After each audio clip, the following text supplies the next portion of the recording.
reaching out within yourself. So the reflective aspect, I think, is very fundamental in the Chinese philosophy, which affect many Asian people. We always ask ourselves why it is first within ourselves, and then we try to go out from here to other people, right? So the introvert aspect of the thinking are very different from the West.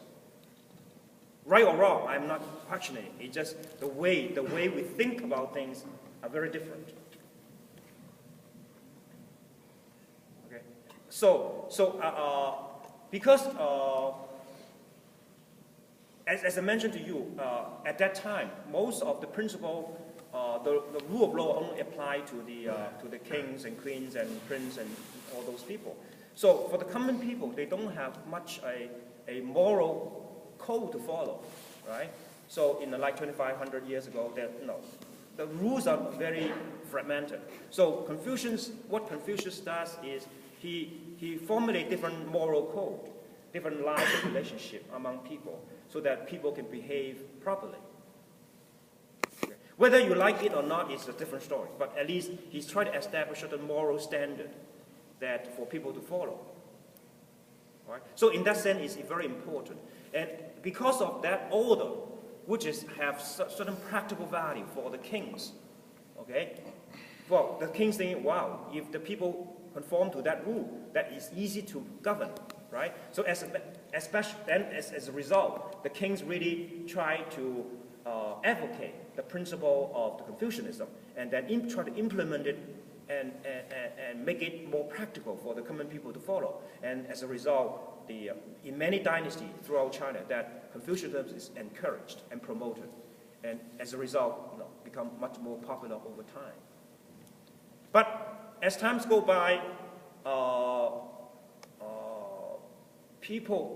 always people who interpret the teaching of Confucius in a very extreme way.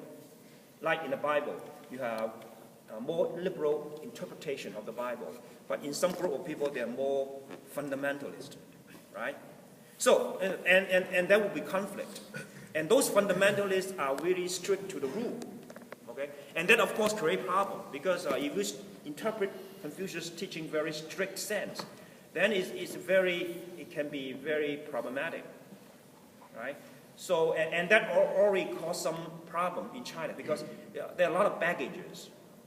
Okay? As China have so many years of history, then if you stick to the rule too tightly, and their baggages, which is overwhelming the country as a whole. And as a result, that it can cause very damaging effect to the society. Am I making any sense? Yeah. Did Confucius see himself as sort of like an enlightened figure, or did he sort of start teaching and people sort of listening? One of the interesting things about Confucianism, which I find shocking, is when you read the textbook of the NNS, right? I mean, it's a dialogue, very like this, Socrates. When you read different plays in Socrates, it's just talking, right? And the same thing as in Confucius' book, he's talking. One student asks a question, Confucius responds. And the way Confucius responds is sometimes very, you do not have the context of the background of the student. There's no way you understand why he answered the way he answered.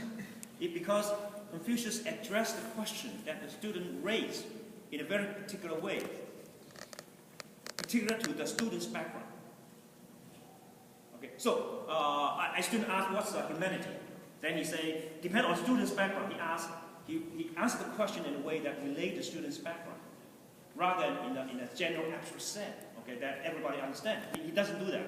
So in a sense, it's very strange. I mean, if you do not have a good background of the students, then you have read down why Confucius answer the way it's answered, right? But if you understand the student background, then you say, oh, it makes sense because it relates directly to student's background.